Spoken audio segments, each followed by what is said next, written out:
Ini kalau kalian perhatikan ya, China sama US itu lagi rebut-rebutan bulan.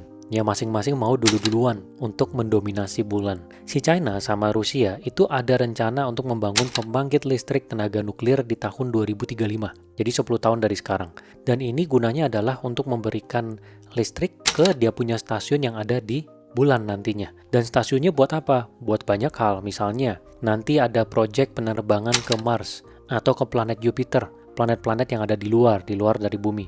Itu nanti ngisi bensinnya istilahnya bisa dilakukan di bulan. Jadi nggak perlu dilakukan di bumi, karena biayanya akan lebih rendah, jaraknya juga lebih dekat. Terus juga bisa dijadikan tempat untuk mengeksplorasi logam langka yang ada di bulan, jadi mereka bisa bangun tambang di sana, dan mereka juga bisa membangun pangkalan militer di sana. Dan ini tentu US takut ya, makanya di beberapa interview itu US menerangkan bahwa ini akan sangat ditakutkan karena kalau misalnya sudah ada pangkalan militer China di sana di bulan, maka nanti dia bisa nyerang satelitnya US, dia juga bisa menyerang negaranya dari atas. Gitu, makanya mereka berlomba-lomba nih. Dan kalau dari publikasi yang kita lihat di online, China itu melihat dana yang akan dikeluarkan untuk proyek ini adalah 66 triliun US dollar. Jadi the moon project gitu. Dan dari sisi pembangkit listrik, kenapa harus tenaga nuklir? Karena kalau misalnya pakai pembangkit listrik yang solar, tenaga matahari, itu akan susah di bulan. Karena di bulan itu, malamnya itu 14 hari, siangnya 14 hari. Beda sama kita ya. Satu hari itu setengah-setengahnya malam, terus tengahnya lagi siang. Kalau di bulan, 14 hari itu gelap, 14 hari terang. Jadi kurang ideal untuk pembangkit listrik solar. Si China itu target di tahun 2029, dia akan kirim astronot ke bulan ya, 2029-2030. Ini bertepatan dengan ulang tahun yang ke-80 dari China. Gitu. Jadi ini akan menjadi momen yang historical buat mereka kalau mereka beneran bisa mengirimkan seorang astronot ke sana dan juga menancapkan benderanya di sana. Kalau Amerika kan sudah melakukannya lebih dari puluhan tahun yang lalu ya.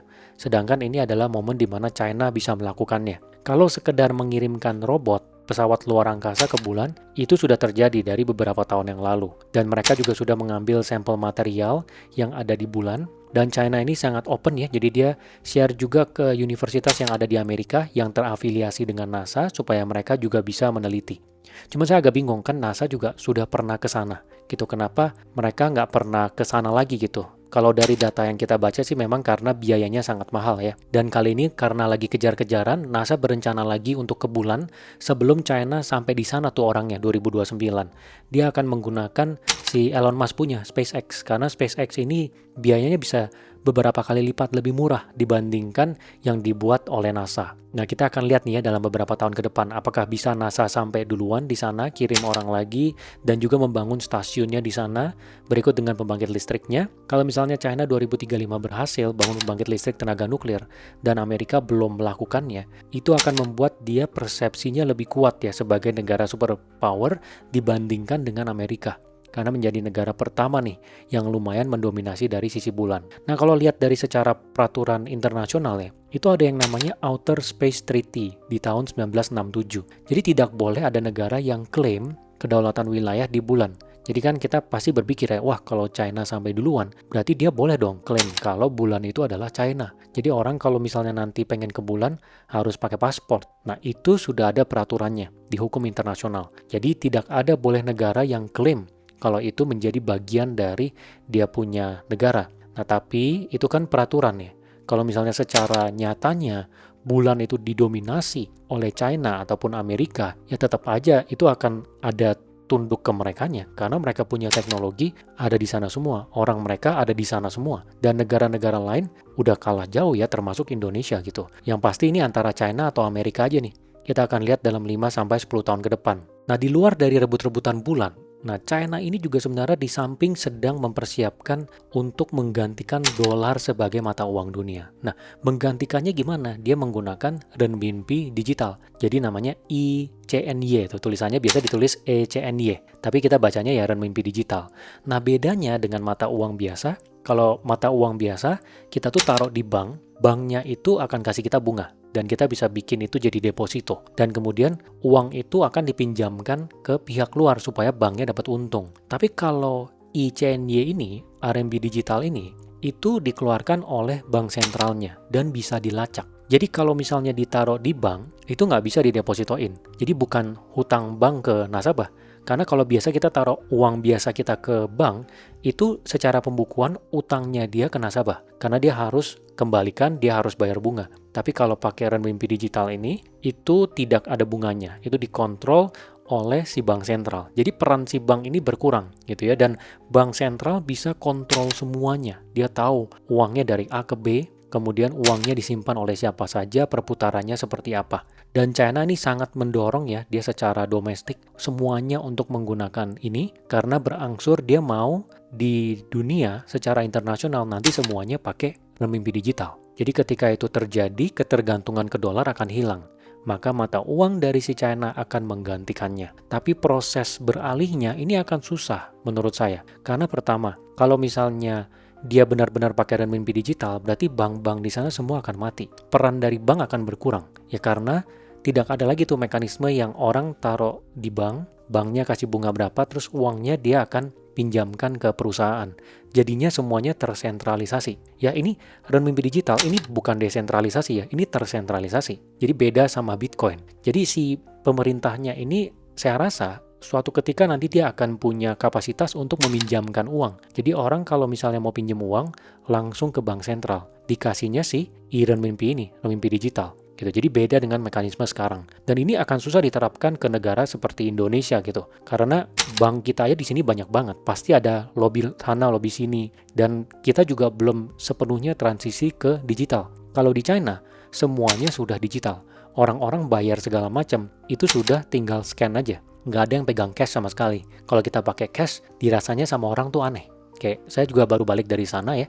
Saya naik kereta, pakai koin, pakai kertas, itu cuman saya sendiri tuh yang pakai. Jarang sekali ngelihat orang pakai koin atau kertas untuk beli kartunya, terus untuk dipakai di sana. Semuanya udah pakai handphone. Tinggal di-scan aja pakai Alipay atau pakai WeChat. Jadi penggunaan pembayaran digital sudah sangat masif di China. Makanya transisi ke renminbi digital akan lebih mudah. Dia tinggal ganti back-end-nya aja. Kebiasaan orang sudah sama. Jadi kalau misalnya analoginya itu seperti kita punya uang sekarang yang ada di e-wallet. Jadi kita kan kalau dari bank kita transfer ke e-wallet.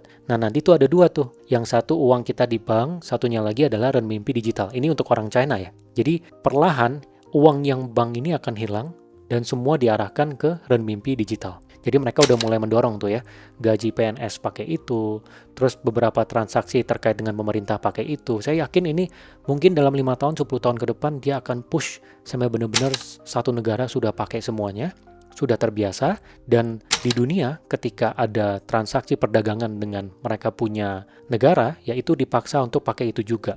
Jadi ketergantungan ke dolarnya akan hilang. Jadi ini sangat menarik ya, dan pastinya ini akan dibenci oleh banyak oknum ya, misalnya seperti mafia, koruptor, bandar judi, bandar narkoba, karena ini akan bisa di-track. Si China akan bisa lihat uangnya kemana aja, dan itu detail. Jadi nanti misalnya kalau ada satu transaksi kita dibayar oleh perusahaan luar negeri di China ke kita, itu dengan renminbi digital, si pemerintah China ini bisa lacak dengan detail. Jadi akan sangat efisien. Tapi kalau untuk negara seperti kita, menurut saya, implementasinya kan susah sekali. Kita mau buang mafia gas, mafia beras aja susah gitu. Mau bantai koruptor aja susah. Apalagi implementasi sesuatu yang akan memberatkan semua bank yang ada di sini gitu. Dan dinamika permainannya akan berbeda. Kalau di sana kan mainnya itu otoriter, top down. Pemerintah bilang apa semua ikutin. Walaupun populasinya 5 kali lipat dari Indonesia. Tapi tetap bisa mereka melakukan itu. Tapi ya mereka pedulinya ya pasti dia mau menggantikan dolar sebagai mata uang dunia. Dan ini adalah salah satu jalan yang bisa ditempuh. Ya entah negara lain menggunakan mata uang digital atau enggak, ya dia nggak gitu melihatnya ya. Saya yakin ini dia hanya melihat ya intinya dia satu negara pakai mata uang digital itu, terus nanti negara lain kalau mau transaksi sama dia, semua didorong pakai itu. Gitu. Jadi ujungnya udah nggak pakai dolar. Nah ini juga akan menarik ya, ini akan menjadi momen yang bersejarah nih dalam 10 tahun sampai 20 tahun ke depan.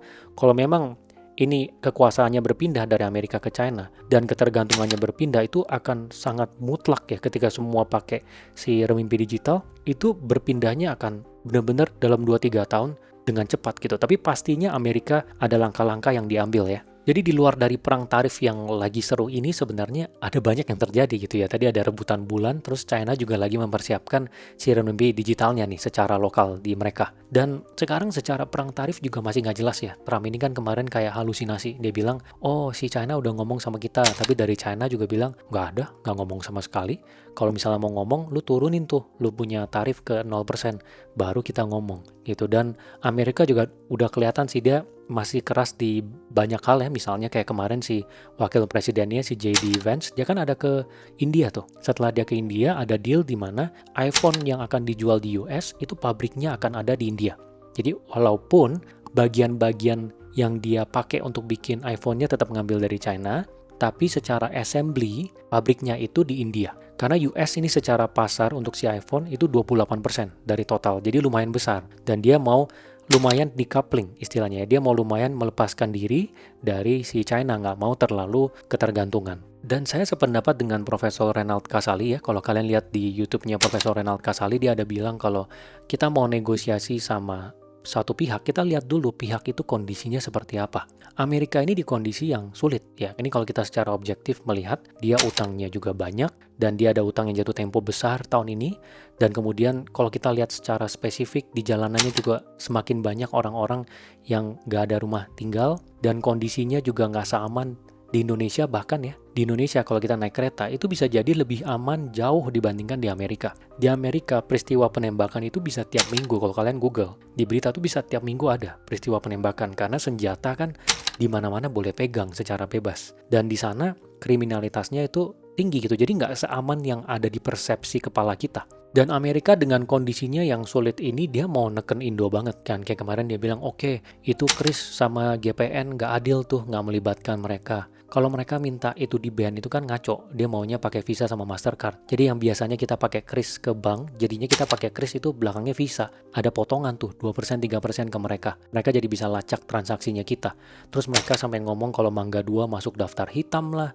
Terus mereka juga ngomong aturan produk halal di Indonesia juga kurang oke, menyulitkan gitu. Jadi menurut saya ini Amerika mintanya banyak banget. Ya walaupun mungkin ini adalah strategi negosiasinya dia. Dia akan lempar semua hal yang susah, begitu kita tolak, nanti dia baru kasih opsi selanjutnya. Kan biasa nego gitu ya. Tapi tetap aja gitu, dia seakan mereka tuh jauh di atas kita. Kita harus bisa melihat sih kalau posisi Indonesia nih sebenarnya terhadap Amerika tuh seperti apa. Dan kita secara ekspor kan, saya juga udah pernah bilang, kita itu dari sisi ekspor, kalau diliatin yang terhadap Amerika, terhadap GDP kita secara total, itu di level 2% sampai 3%. Jadi nggak sesignifikan itu juga. Dan kita juga bisa arahkan ekspornya ke negara lain. Jadi kita lihat aja ya kelanjutannya dari hasil negosiasi ini, karena kan masih berlangsung. Dan nanti kalau misalnya sudah ada jawabannya, baru kita lihat lagi gimana. Ada satu hal lagi yang baru-baru ini cukup viral di Indonesia, yaitu Mas Gibran, wapres kita itu dia mulai bikin konten rutin di YouTube. Jadi sudah ada beberapa video yang dia bikin, dan video pertama dia yang dia ngomongin tentang bonus demografi itu lumayan viral. Dan kalau misalnya kita lihat di YouTube itu jumlah dislike-nya lebih banyak daripada jumlah like-nya. Nah, kalau kalian penasaran pengen lihat, kalian lihat aja ke videonya, terus kalian harus pasang extension dulu tuh di Chrome, namanya Return YouTube Dislike. Kalau nggak, kalian nggak bisa lihat jumlah dislike-nya. Secara default, kalian cuma bisa lihat like-nya berapa, terus dislike-nya cuma jempol doang ke bawah, tapi nggak kelihatan. Itu jumlahnya berapa, harus pakai extension. Dan saya udah pakai extensionnya dan saya lihat karena saya penasaran ya memang jumlah dislike-nya banyak. Tapi di sini mungkin saya nggak akan komentarin tentang isinya ya, tapi saya akan komentarin objektif terhadap effortnya. Menurut saya Mas Gibran ini ya lumayan bener dia liatnya. Dia mulai bikin konten di YouTube karena dia merasa YouTube ini akan menggantikan TV pastinya. Orang-orang yang kayak kita, yang muda-muda sekarang, jarang banget yang nonton TV. Semuanya YouTube. Coba deh, kalian tulis di komentar bawah. Masih ada nggak yang nonton TV di sini? Kebanyakan pasti YouTube. Itu pasti sudah bergeser seperti itu. Yang nonton TV itu yang tua-tua. Ya, ataupun orang-orang yang di ujung-ujung pelosok-pelosok yang nggak ada akses ke internet. Tapi jumlahnya, seiring dengan waktu, internet kan akan lebih murah. Handphone juga akan lebih murah. Siapapun akan punya nih, internet dan handphone. Jadinya semua akan beralih ke YouTube. Jadi YouTube ini dalam 10-20 tahun ke depan akan besar sekali ini influence-nya. Makanya Mas Gibran ini dia lihat bahwa dia harus mulai membangun nih konten di YouTube supaya dia juga bisa menyuarakan pendapatnya dia. Karena selama ini kan beberapa kali viral gitu ya, itu berasalnya dari YouTube. Misalnya dari si Ferry Irwandi ataupun dari Raymond Chin yang mereka ada pendapat tentang pemerintah, masukan ataupun kritikan, ya itu kan lumayan viral tuh. Nah, sedangkan pemerintah nggak ada nih. Mereka mengandalkan media, mereka mengandalkan diundang di talk show di TV buat bisa kasih komentar. Nah, menurut saya gerakannya si Mas Gibran melakukan ini, itu sudah benar. Karena nanti ketika ada apa-apa, dia bisa update terus. Kejadian lapangannya itu seperti apa. Menurut saya, semua menteri di pemerintahan seharusnya melakukan ini. Jadi di channel kementerian spesifik di bidangnya, dia update setiap minggu ataupun setiap bulan. Jadi tim yang sekarang membantu Mas Gibran juga bantu semuanya. Jadi kita jelas sebagai masyarakat lihat, oke, pertanian lagi terjadi ini, oke, pendidikan terjadi ini, semuanya akan terbuka gitu ya. Jadi kita nggak hanya terkerucut ke beberapa orang saja yang mengkritik pemerintah, tapi dari sisi pemerintahnya juga ada suara-suara yang bisa kita dengar. Kita bisa lihat, oh sebenarnya ini yang terjadi. Pandangan mereka tuh seperti ini. Gitu. Walaupun memang mungkin sekarang Mas Gibran masih kondisinya membaca ya, saya nggak tahu, tapi banyak orang yang bilang kalau dia membaca. Menurut saya ya ini seperti entrepreneur lah. Kita kalau lihat kita harus lakukan sesuatu, kita lakukan langsung. Jangan nunggu sampai kita siap. Dan saya yakin mentalnya Mas Gibran juga gitu. Jadi dia iterasi namanya tuh. Dia lakukan, ketika dia sudah lakukan sekali, dia tahu salahnya di mana, dia baca dengan lebih benar, diulang-ulang sampai puluhan kali menjadi sangat baik. Dan saya yakin ya, nanti di video ke-50, video ke-100-nya dia akan baca dengan sangat lancar dan bisa menyampaikannya dengan baik, bahkan bisa tanpa skrip. Jadi memang sebagai entrepreneur, mindsetnya begitu ya. Jadi awal-awal tuh langsung lakukan saja, setelah itu baru kita iterasi. Menurut saya secara objektif ini sudah dilakukan dengan benar. Dan memang terlihat ya Mas Gibran ini dia mengikuti tren banget dan dia punya strategi orangnya. Ini saya objektif ya. Kayak misalnya pada saat pemilu sebelum debat dia itu memframing diri dia nggak bisa debat, yang nggak gitu pinter. Tapi ternyata pada saat debat dia bisa dar ya keluarin poin-poin yang kritikal untuk ngelawan musuhnya pada saat perdebatan. Dan dia cukup mengikuti tren AI juga ya, menemui orang-orang yang memang mendalami AI ini untuk mendengar masukannya, apa yang harus dilakukan supaya Indonesia ini nggak ketinggalan. Jadi di sini saya menyampaikannya secara objektif, apa yang dilakukan menurut saya ya seperti itu. Nah, kalau misalnya teman-teman punya pendapat yang berbeda, silahkan ditulis di kolom komentar ya. Jadi kita sama-sama sharing dan bertukar pikiran.